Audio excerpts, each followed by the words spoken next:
So ito naman ang ipapakita natin mga kapatid. Ayan yung ating alagang ulo ng tandang manok. Kaya tandang manok mga kapatid, oh. Ayan, oh, may mata na. Ayan, matanda na eh. Puti na yung isang mata eh. Ayan. Saka ito mata niya.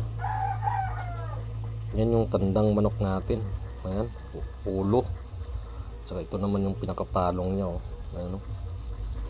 Talagang napakamatanda na. At ito naman yung sa bandang likod niya na parang may isang matandang babae.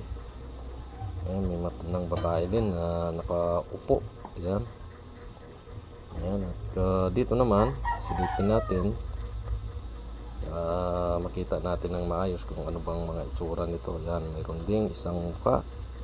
Ito, muka din niya. May muka rin dito.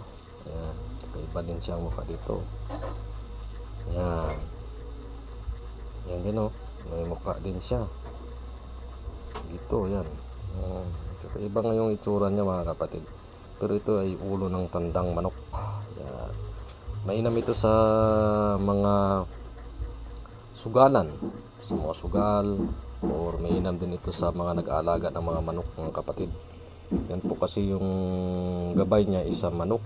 Ayan, at matandang matanda din ito na babae. Ayan, may mukha din, may buhok yan. Parang alaga niya ito, yung tandang manok na ito. Puting-puti na yung mata, oh. Kumbaga puti, tapos dito labas. Ayan, oh. Maganda ito, mainam ito sa mga sa mga nag-aalaga ng mga manok mga kapatid. At kumbaga maganda to sa sa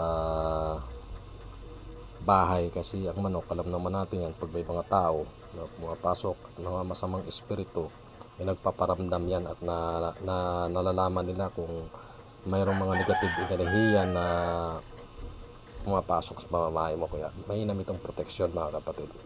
Ayan siya, oh. Yan, napakamaganda niya mga kapatid.